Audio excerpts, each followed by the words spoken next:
morning, mathematicians. This is lesson 11, different ways to subtract. This cool down is called mixed differences. Find the value of each expression, explain or show your reasoning is what we are tasked to do here.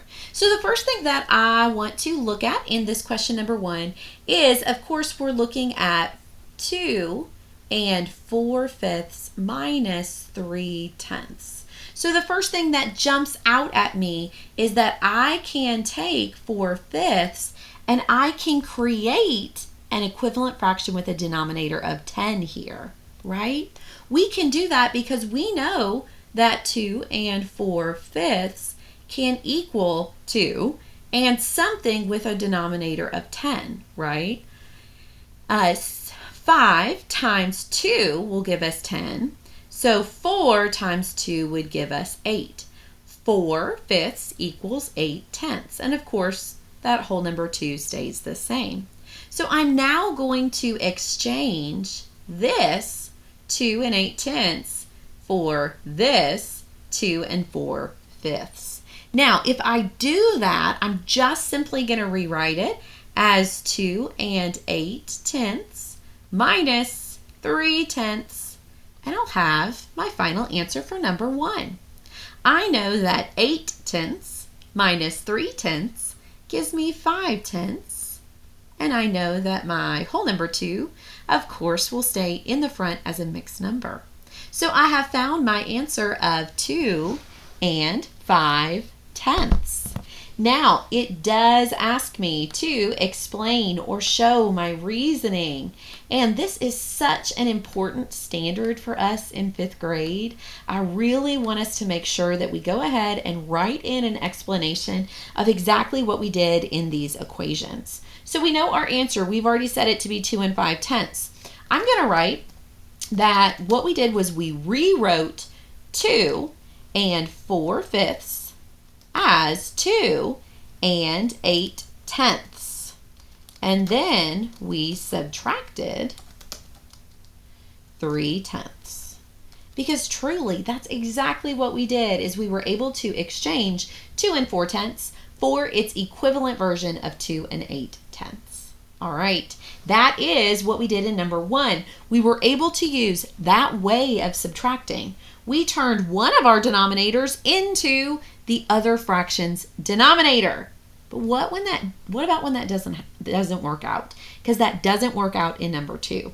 In number 2, I have 1 and 2/3 minus 3/4, but I can't turn this 3 into a 4 or this 4 into a 3. We're going to have to subtract in a different way. That's why this is called different ways to subtract, because for number 2, we must use a different strategy. We cannot use the same strategy as we did in the very first one. Okay, so we're going to need to think about this in a little bit of a different way. Now, we will write out or show another strategy for subtracting, but I'm going to start off with that idea we did previously, where we actually thought about it kind of vertically. If I have 1 and 2/3, and if I lose 3/4, this can be done. I should be able to lose 3/4 when I have 1 and 2/3, because that's larger, right? But it can't be done how it's currently written. So one thing that we have really been liking is this idea of multiplying by a fraction of 1. I can take this 2/3 and I can multiply it by 4/4. If I multiply it by 4/4, then it becomes an equivalent version.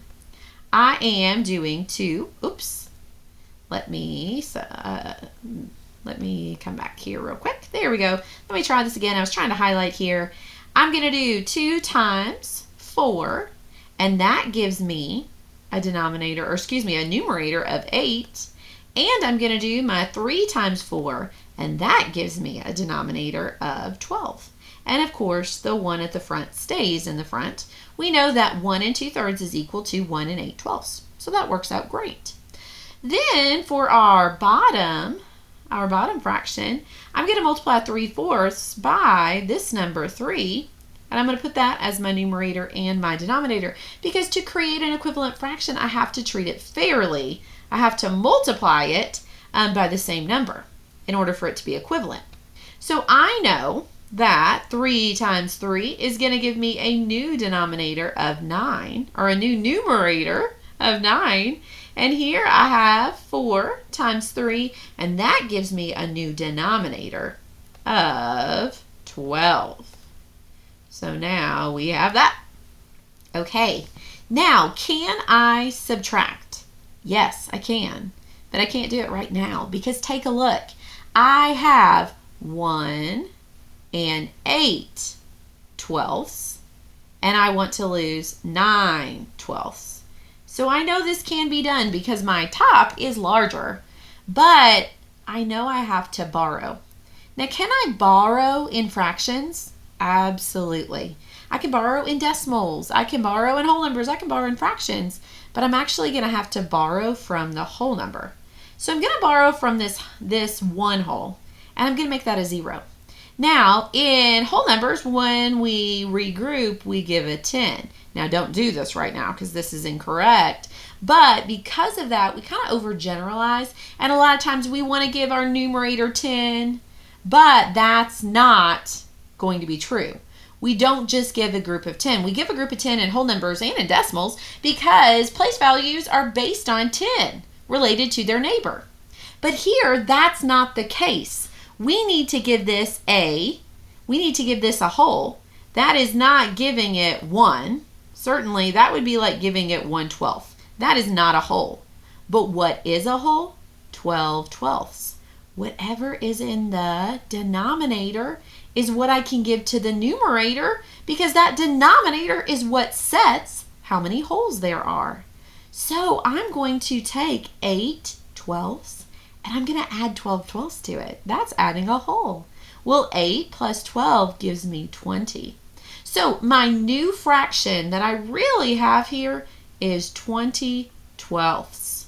20 twelfths minus 9 twelfths. And that can be done. Now, you don't have to rewrite the whole thing like I just did. But I wanted to rewrite it just so I made sure you understood where we got that 20 twelfths from, and that we had 20 twelfths. Now, if I have 20 twelfths and I lose 9 twelfths, how many twelfths do I have left? I have 11 twelfths left. So this is my answer, okay? If you follow that problem solving, and if that problem solving makes sense to you, then I love it, because we've thought about fractions of 1. We've thought about borrowing and giving a whole fraction, right? A whole fraction of 1. So there's so many important concepts here, but it is a procedure. But it's a procedure that works if you can understand the math behind it, okay? So certainly that is a great strategy that will always work if you're understanding that and following what we've just done in this lesson 11 cool down.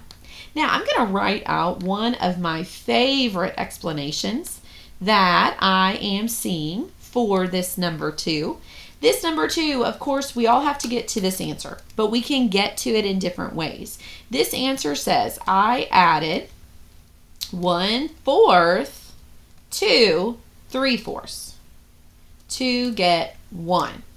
Okay, so we had the 3/4 as our second number that we were looking at, and they added 1/4 to get to 1. Okay, so that got them to the whole number 1. Then 2/3, oops, let me capitalize that T. I do want to have a good form here. Then 2/3 more to get to 1 2/3. Okay, I'm gonna go to the next line. Okay, then 2/3 equals 8 twelfths and 1/4. Well, a 1/4 equals 3 twelfths. Okay, this is another strategy that you could utilize to get to that answer of 3 twelfths. But what they really did here was like an add up to get to the answer of 11 twelfths. So certainly here, what we started with, let me get my stylus back. What we started with here was really thinking about, almost thinking about this with adding up, even though it's subtraction. So here, if we had 1 2/3 and we wanted to lose 3/4, what they did was they thought about how to go from 3/4 up, to 1 2/3. Okay, so almost think about it like a number line. If they're over here at 3/4 to begin, we do an initial jump of 1/4, and that gets us to 1 whole, right? But then they did a bigger leap, and that was 2/3, and that got them to 1 2/4. So how they got from the 3/4 to the 1 2/3 was by adding this value of 1/4 and this value of 2/3. But now what they have to do to report this is they had to add those together, right? Now, 1/4 plus 2/3 does require you to get common denominators, which is really where we have this moment, right? So here what they said is that they knew that 2/3 equaled 8/12, and they knew here that 1/4 equaled 3/12. And then when you add those together, you get to the idea of 11/12. So again, that's a great strategy. And that strategy, certainly we've used it even in decimals with adding up in our decimals, even though it's utilized in fraction subtraction or decimal subtraction. So certainly this is another wonderful strategy, and I love the explanation there because it's very clear how they got to their answer of 11/12, but with a different strategy. Boys and girls, this finishes out our lesson 11 cool down.